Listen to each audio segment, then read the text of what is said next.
There's actually in the basic program transport projects for the whole of the Auckland region. And if you have a look at the full detailed transport program, what we call the basic program, over the next 10 years, we will still be spending around $600 million every year in different parts of Auckland. And of course the City Rail Tunnel, which is a part of that build, isn't just about the inner city area at all.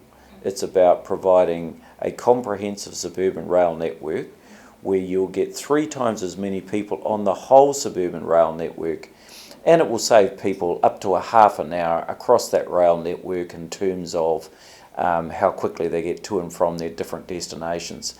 And whether you're in Henderson or Papakura or Manukau coming from the outer perimeter, you'll get up to 6 trains an hour, whereas presently you might get 3 to 4. So it's really about the whole network. But yeah, I'm confident that that $6 billion project over 10 years will deliver transport outcomes for the whole of Auckland. But we know that's not enough. We know that that's not going to really sort out transport for Auckland or really reduce congestion on our roads. So we are encouraging our community to support what we call the Auckland Plan to Enhance project, which will deliver around $11 to $12 billion worth of extra spending for investment over the next 30 years.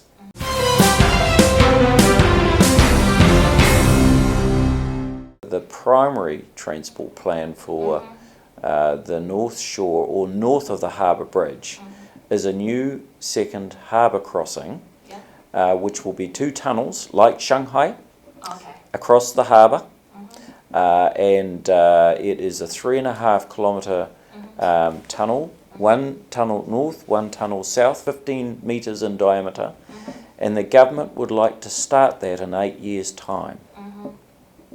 So it would be started after we finish the City Rail Tunnel.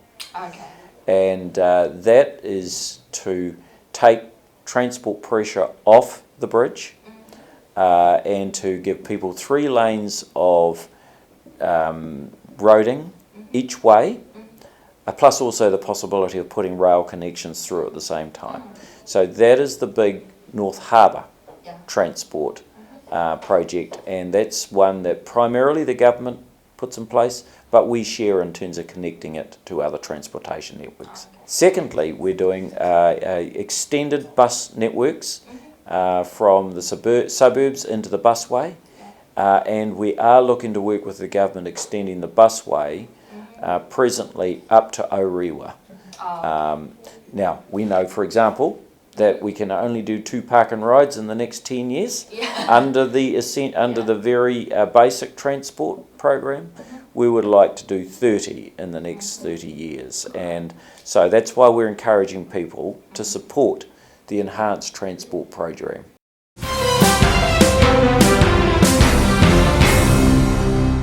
What we have got at the moment is a proposal at 3.5. Average rate increase, and that means that we would propose to ask the ratepayers for a further $55 million worth of rates income or revenue as against what we did last year. And yes, I'm asking the community for their feedback on what they think about 3.5. But I will be trying to deliver a 2.5 average rate average increase in rates, and so we need to go through the process of hearing back from the community, and then I and the councillors will make a final decision on that in June. Keep our rates low. We are looking at a standalone budget for increasing transport expenditure over the next 10 to 30 years. And we're saying we need a separate line of revenue to do that. 1, a motorway network charge, or secondly, a 1% ring-fenced increase in rates every year. So that increase wouldn't go to anything else but transport, plus 1.2 cents increase on the regional petrol tax every year. Now, both the motorway charge and the petrol tax require government support. It'll be one or the other. All right.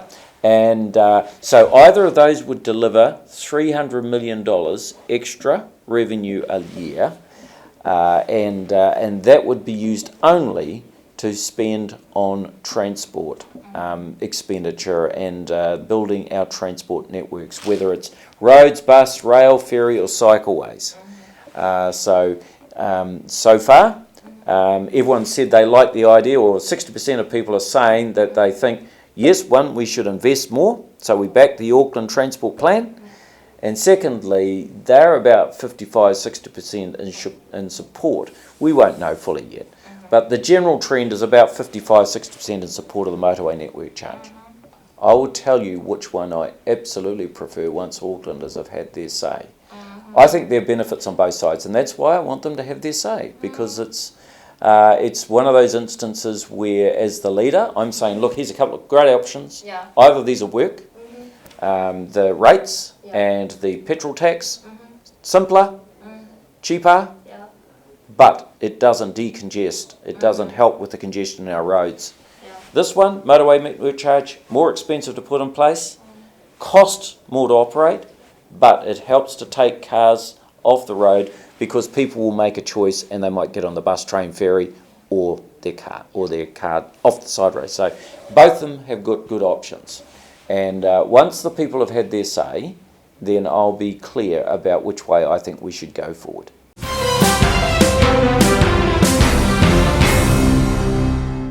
There's a lot of things we are doing, and particularly with the government, because this is a problem that we've all got together.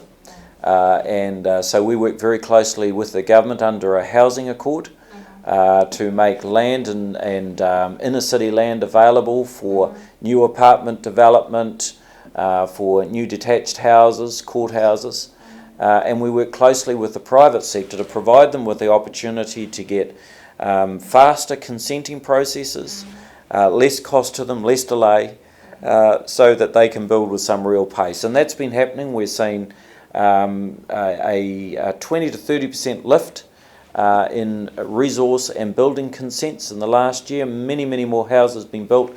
Something between 6,000 and 7,000 houses in the end were built last year, up from about 4,000 or 5,000 the year before that. And I expect we'll be close to 10,000 houses built this year. We have got a big bow wave of activity coming through at the moment.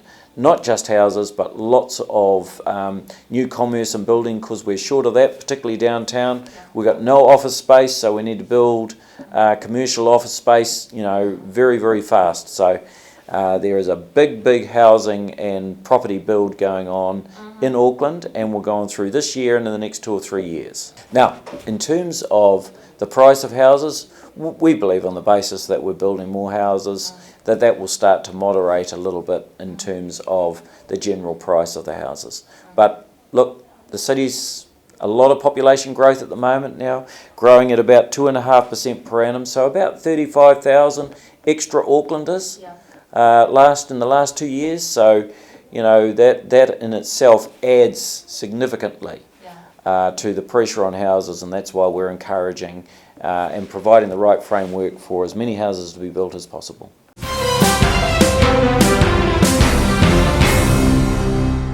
No, the issue of whether or not there should be separate rules around housing for new migrants and investors from overseas is probably a subject that I think the government is not only looking at but should look at.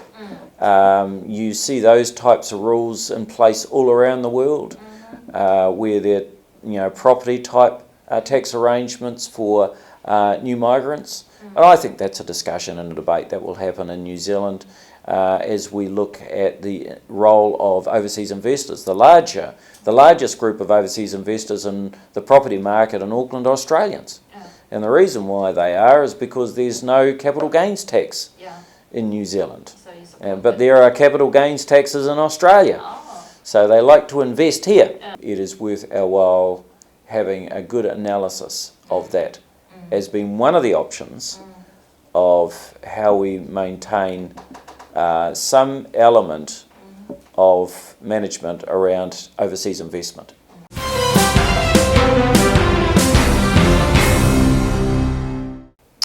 I mostly want Auckland to be a city that really reflects its cultural diversity in the very best ways.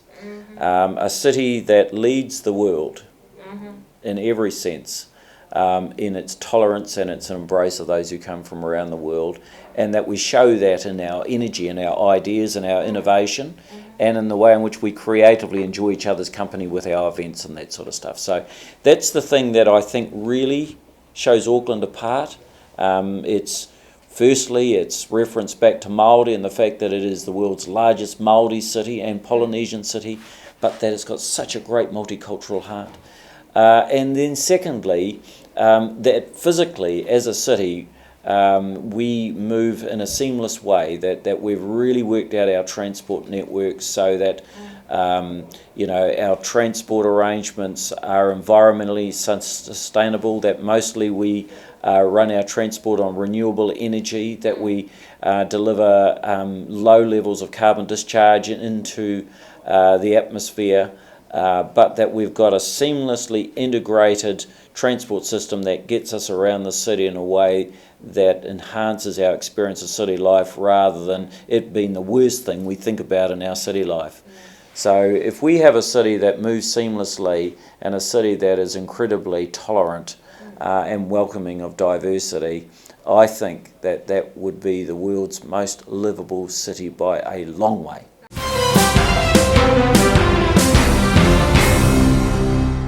We never talk about that sort of thing until it's much closer to the elections, because look, we only have 3 yearly terms.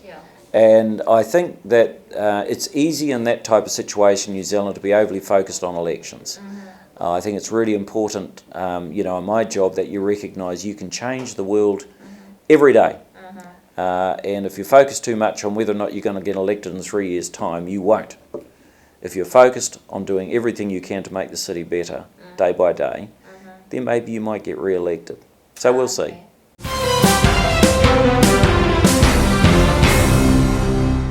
I'm constantly in the community.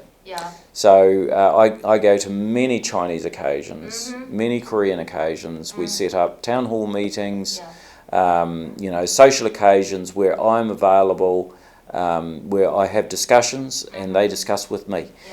Now, you can never do that enough. But I certainly like to use the media and would be very happy to do sort of talk back with Sky TV. I do it, with Sky TV. God, you guys, and also I do talkbacks on other Chinese and Asian TV channels, which you know about. And that's one way of giving people an opportunity to have a chat to me and to express their concerns if they're angry. Because often they're angry, they don't know about what's going on in the background. And so this interview is a chance today to explain some more of the technicalities. As I've said, it's difficult with the amount of things that I have to do to spend a huge amount of time out in the community and sitting with the new Chinese settlers and dealing with all of the concerns they have. There are a lot of other people who are employed and are volunteering to do that work who do it on my behalf. For example, we have the Ethnic Peoples Advisory Panel, who by and large represent all the different types of ethnicities and Asians within our community. So we try and provide opportunities aside from me to actually connect in and help people if they don't understand and communicate with them. Now, we don't do it perfectly, but we try and do it better all the time.